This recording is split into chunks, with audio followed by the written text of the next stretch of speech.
안녕하세요, 여러분. 오늘 들려드릴 이야기는 정말 믿기 어려운 일입니다. 하지만 실제로 일어난 일이에요. 바로 박미순 할머니의 이야기죠. 박미순 할머니는 올해 68살이십니다. 평생을 가족을 위해 살아온 분이시죠. 그런데 지금은 어디에 계실까요? 번화가 한복판의 좁디 좁은 고시원에서 혼자 지내고 계십니다. 방 크기는 고작 3평 남짓, 창문도 제대로 없는 그런 곳이에요. 고시원 복도는 늘 습기 냄새와 라면, 냄새가 뒤섞여 있어요. 공용 화장실은 항상 줄을 서서 기다려야 하고 밤늦게까지 들리는 옆방 소음 때문에 잠 못 이루는 날이 많아요. 이런 곳에서 70을 바라보는 할머니가 혼자 지내고 계신 거죠.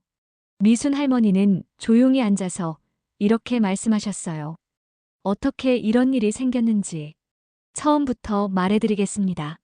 목소리에는 분노보다는 깊은 슬픔이 배어 있었습니다. 그 슬픔 속에는 배신감과 절망감이 함께 섞여 있었어요. 사실 불과 반년 전까지만 해도 미순 할머니는 서울 강남의 20평대 아파트에서 편안하게 지내셨어요. 남편이 남겨준 그 집에서 아들 가족과 함께 살면서요.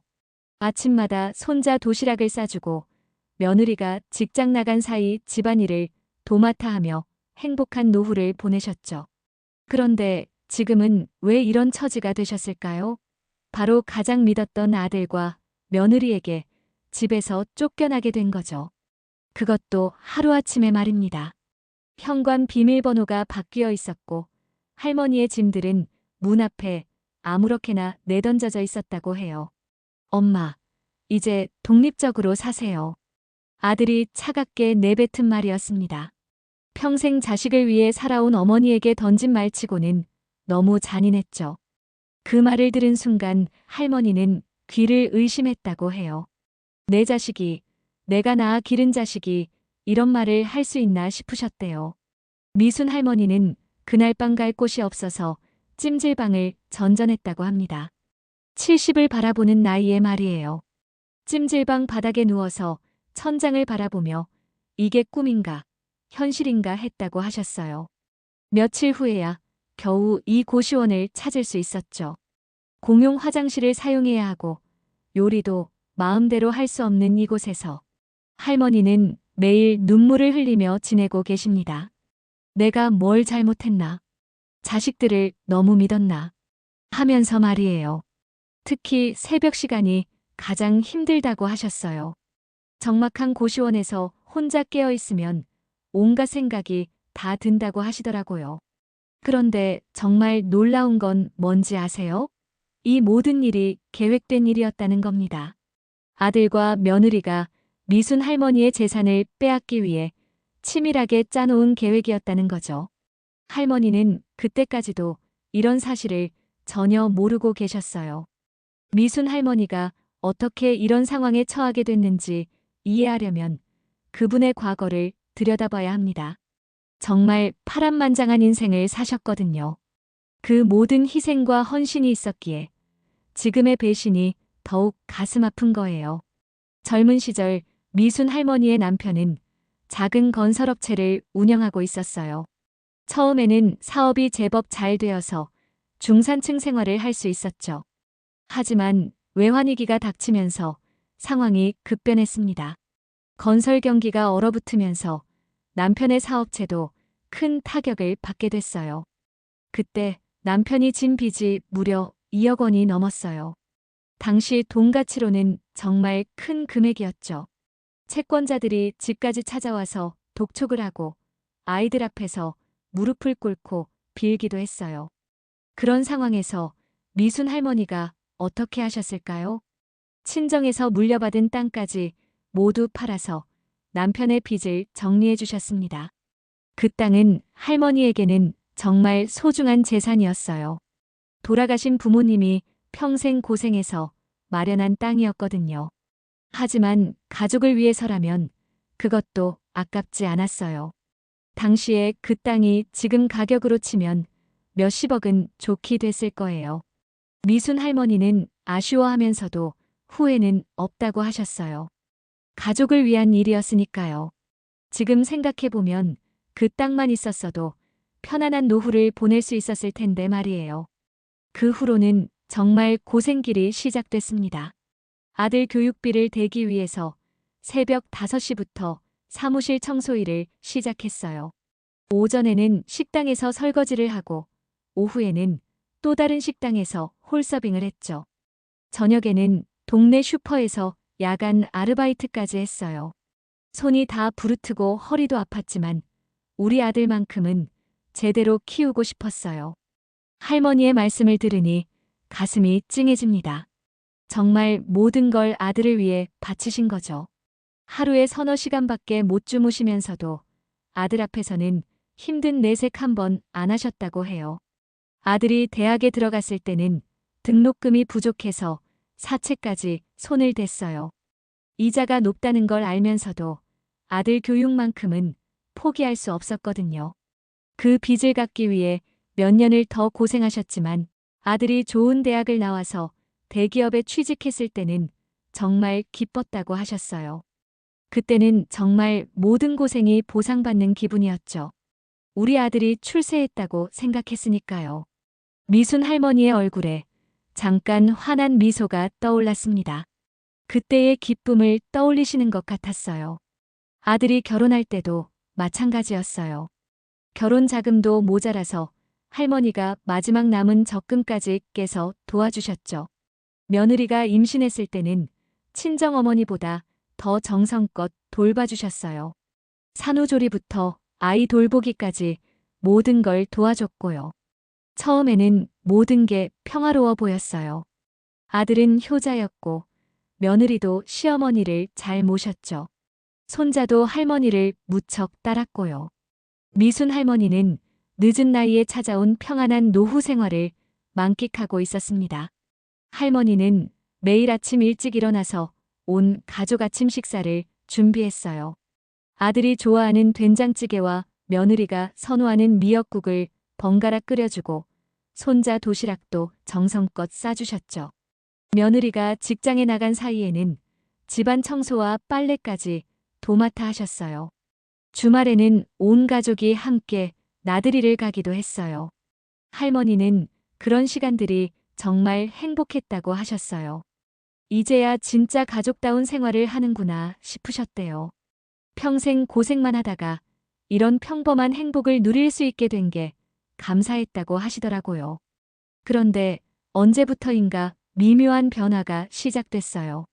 아마 할머니가 아들 가족과 살기 시작한 지 5년쯤 지났을 때부터였을 거예요. 며느리가 던지는 말들이 조금씩 달라지기 시작한 거죠. 어머니, 저희랑 지내시기 힘드시죠? 이런 말을 자주 하기 시작했어요. 처음에는 걱정해주는 말인 줄 알았는데 나중에 보니 그게 아니었던 거죠. 며느리는 계속해서 할머니가 혼자 사는 게 어떨지에 대한 이야기를 꺼냈어요. 요즘 좋은 실버타운들이 많이 생겼더라고요. 어머니 같으신 분들이 편하게 지낼 수 있는 곳들이요. 이런 식으로 슬쩍슬쩍 말을 흘리기 시작했죠. 할머니는 처음에는 그냥 일반적인 이야기려니 했어요. 아들도 점점 말이 줄어들기 시작했어요. 예전에는 회사 일이나 일상적인 이야기들을 많이 해주었는데 어느 순간부터는 집에 오면 핸드폰만 들여다보고 있더라고요. 할머니가 말을 걸어도 대충 대답하고 많은 경우가 많아졌어요. 가족끼리 저녁을 먹을 때도 분위기가 예전 같지 않았어요. 며느리와 아들이 서로 눈짓을 주고받는 것 같기도 하고 할머니만 모르는 무슨 이야기가 있는 것 같기도 했어요.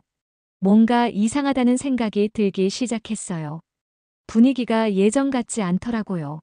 미순 할머니는 그때의 불안감을 떠올리며 말씀하셨습니다.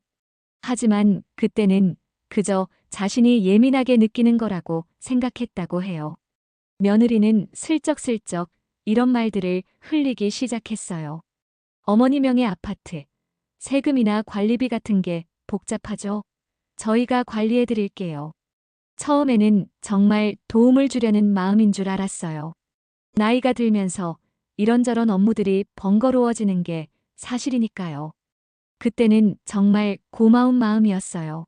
자식들이 나를 걱정해주는구나 싶어서요. 할머니는 그때의 순진했던 자신을 떠올리며 한숨을 쉬셨습니다. 지금 생각해보면 그때부터 이미 계획이 시작됐던 거였어요. 손자도 점점 할머니를 멀리하기 시작했어요. 예전에는 할머니 방에 와서 이런저런 이야기를 많이 했는데 어느 순간부터는 거의 오지 않더라고요. 아마 부모들이 뭔가 말을 했던 것 같아요. 며느리는 계속해서 부드럽게 설득했어요. 어머니, 명의만 정리하는 거예요. 어머니는 계속 여기서 편안하게 지내시면 되고요. 그냥 관리상의 문제일 뿐이에요. 그럴듯한 이유들을 계속 대면서 할머니를 설득했죠. 아들도 옆에서 고개를 끄덕이며 동의했어요. 엄마, 복잡한 일들은 저희가 다 처리할게요. 편안하게 지내세요. 아들의 말을 들으니 할머니도 조금씩 마음이 움직이기 시작했어요. 며느리는 더욱 구체적인 이유들을 들기 시작했어요. 요즘 상속세 문제도 복잡하고 나중에 더 어려워질 수도 있어요. 미리미리 정리해두는 게 좋을 것 같아요. 법률적인 용어들을 써가며 설명하니 할머니는 더욱 혼란스러워졌어요. 미순 할머니는 가족을 믿었어요. 자식이 부모를 속일 리는 없다고 생각했거든요. 그래서 별 생각 없이 동의했습니다. 그래, 자식들이 하자는 일인데 뭔가 이유가 있겠지 하고 생각했던 거죠. 어느 날 며느리가 서류 가방을 들고 찾아왔어요. 평소보다 더 다정한 말투로 이야기를 건네더라고요. 어머니, 서류 준비 다 됐어요. 오늘 정리하면 앞으로는 번거로운 일 없으실 거예요. 며느리의 얼굴에는 환한 미소가 떠 있었어요. 아들도 함께 있었는데 평소보다 조용했어요. 그냥 옆에서 침묵으로 동의하고 있는 것 같았죠. 지금 생각해보면 아들도 이미 계획에 동참하고 있었던 거예요. 어머니를 속이는 일에 말이죠. 그때 좀 이상하다고 생각했어야 했는데 미순 할머니는 후회스러운 표정을 지으셨습니다. 며느리가 너무 적극적이었고 아들은 반대로 너무 조용했거든요. 평소와는 다른 모습이었어요. 며느리가 서류들을 펼쳐놓고 설명을 시작했어요. 여기 보시면 명예 이전 서류예요. 그냥 형식적인 절차니까 걱정 마세요. 서류에는 복잡한 법률 용어들이 빼곡히 적혀 있었어요. 미순 할머니는 그 서류들을 제대로 읽어보려고 했어요.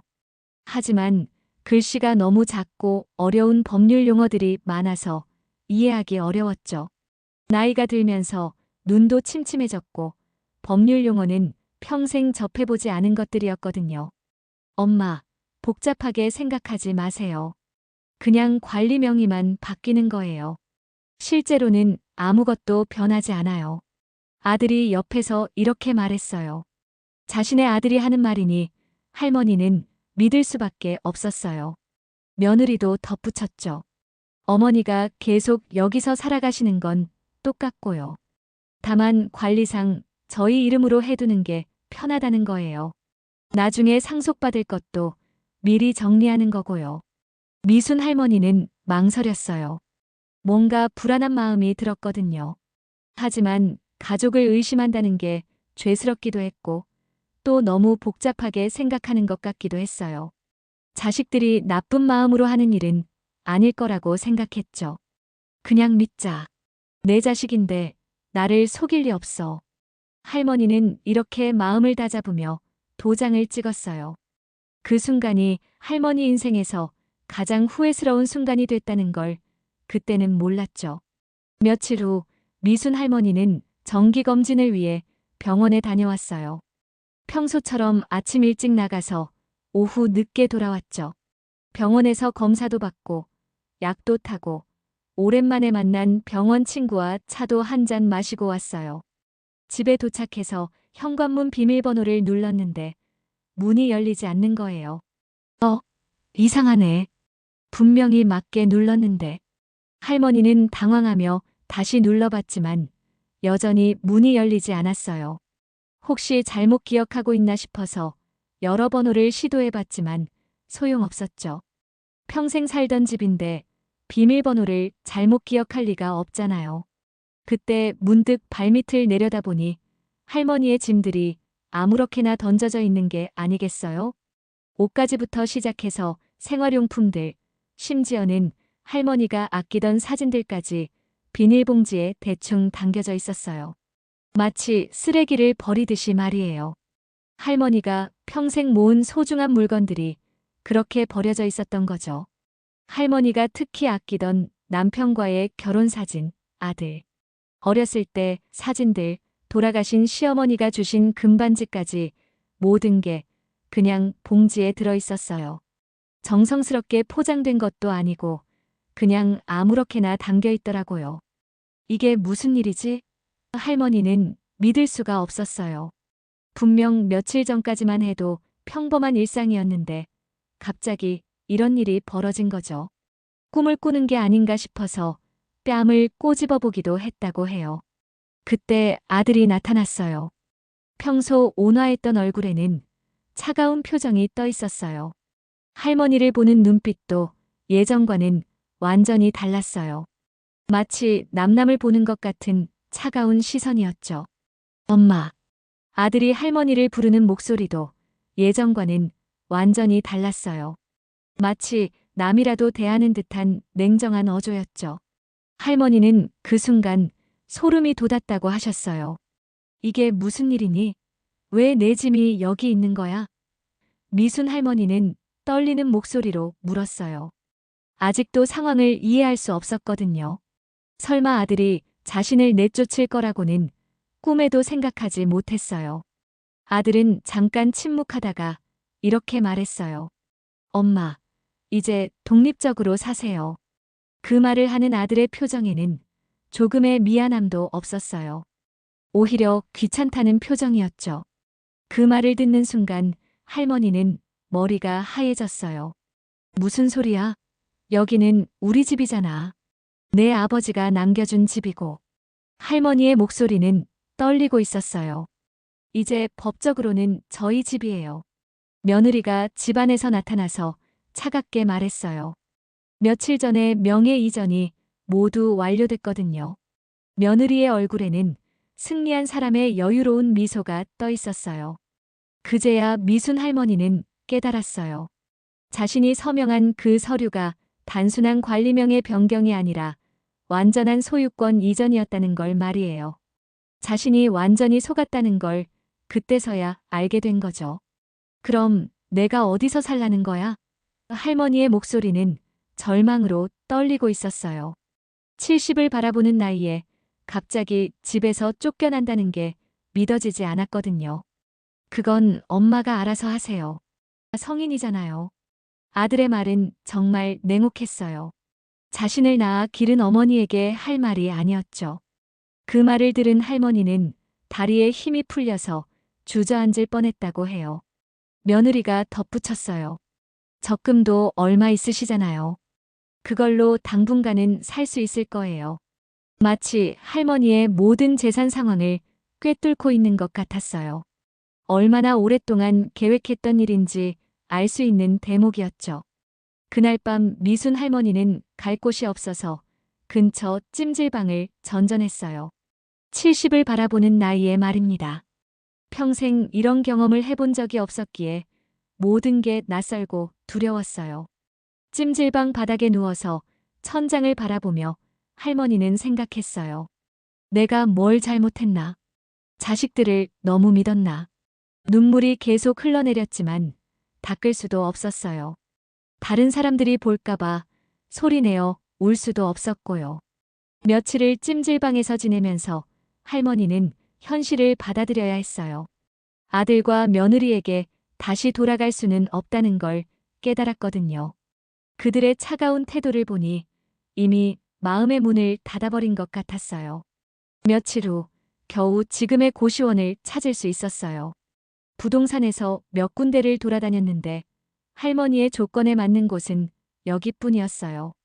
보증금 50만 원, 월세 30만 원짜리 작은 방이었죠. 방은 정말 작았어요. 침대 하나 놓으면 돌아다닐 공간도 없을 정도였어요. 창문도 제대로 없고 환기도 안 되는 곳이었지만 다른 선택의 여지가 없었어요. 할머니의 형편으로는 더 좋은 곳을 구할 수도 없었고요. 공용 화장실을 사용해야 한다는 것이 가장 힘들었어요. 평생 자신만의 공간에서 생활해온 할머니에게는 큰 수치심이었거든요.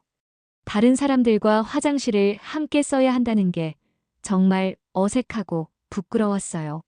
처음에는 정말 살고 싶지 않았어요. 할머니는 담담한 목소리로 말씀하셨어요. 내가 왜 이런 고생을 해야 하나 싶더라고요. 더 힘든 건 외로움이었어요. 친구들에게도 이 사실을 말할 수가 없었거든요. 너무 창피하고 부끄러웠어요. 자식에게 이런 취급을 받았다는 게 말이에요. 어떻게 다른 사람들에게 털어놓을 수 있겠어요. 사람들이 뭐라고 할까봐 무서웠어요. 자식 교육을 잘못했다고, 욕심이 많은 자식을 키웠다고 말할까봐요. 할머니의 마음은 자책감으로 가득했어요. 자신이 잘못 키웠기 때문에 이런 일이 일어났다고 생각하셨던 거죠. 밤에는 잠도 제대로 잘 수 없었어요. 옆방에서 들리는 소음도 소음이지만 무엇보다 머릿속이 복잡했거든요. 어떻게 이런 일이 일어날 수 있는지 이해가 안 됐어요. 자식이 부모를 이렇게 대할 수 있나 싶었어요. 고시원 사람들과도 쉽게 어울릴 수 없었어요. 대부분 젊은 사람들이었고 할머니 같은 연세의 분은 거의 없었거든요. 복도에서 마주쳐도 인사만 나누고 지나갈 뿐이었어요.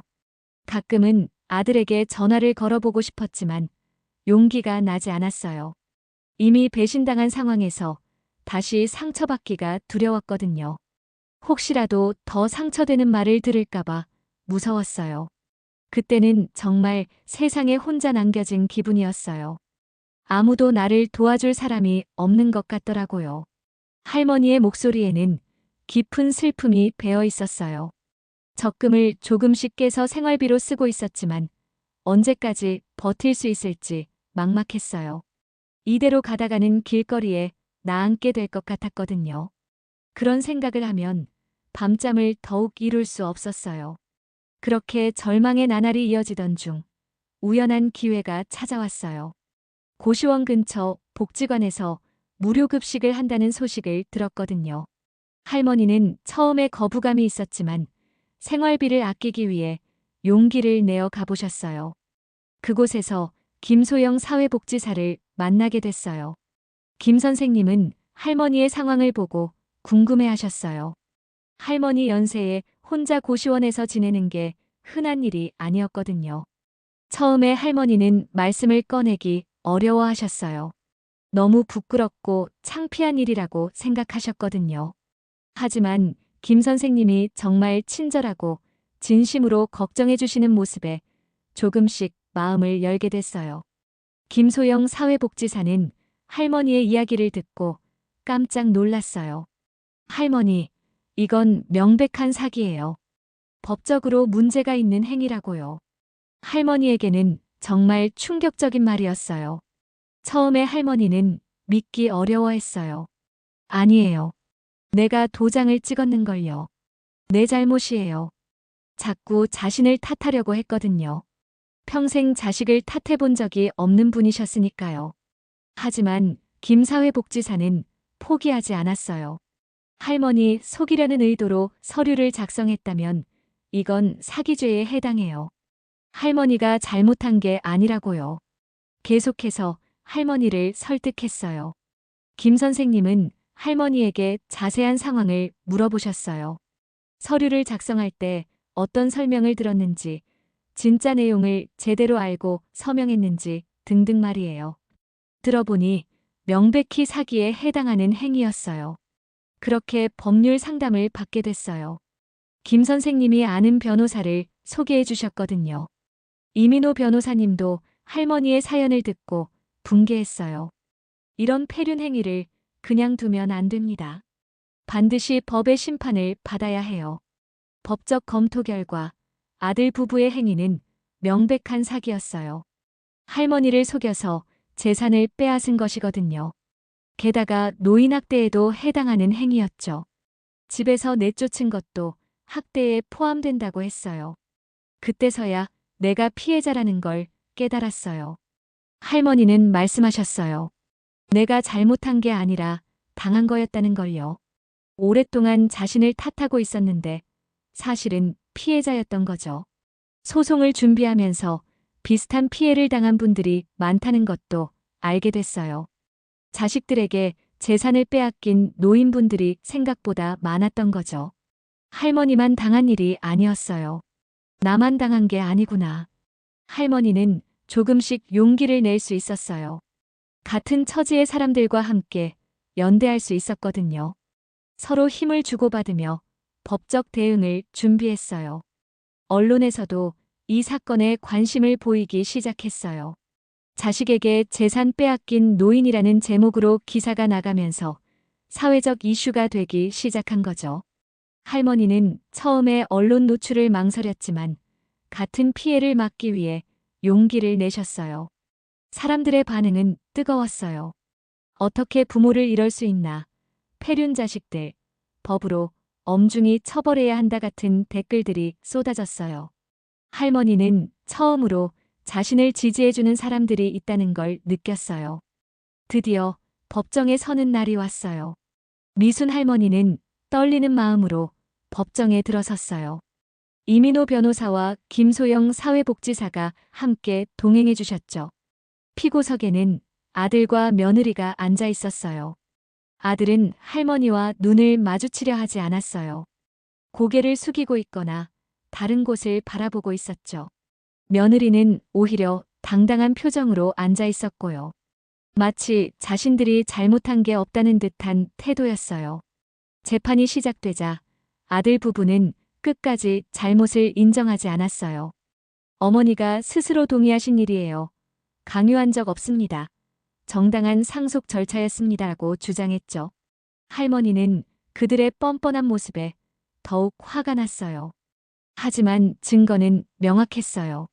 서류에는 할머니를 속이려는 의도가 명백히 드러나 있었거든요. 단순한 관리명의 변경이라고 거짓 설명을 했다는 증언도 있었고요. 또한 할머니를 집에서 내쫓은 것도 명백한 학대 행위였어요. 이민호 변호사는 법정에서 열변을 토했어요. 피고들은 자신을 낳아 기른 어머니를 속여서 재산을 빼앗고 집에서 내쫓았습니다. 이는 단순한 재산 범죄가 아니라 가족 간의 신뢰를 무너뜨린 극악한 범죄 행위입니다. 판사님도 이 사건을 매우 심각하게 봤어요.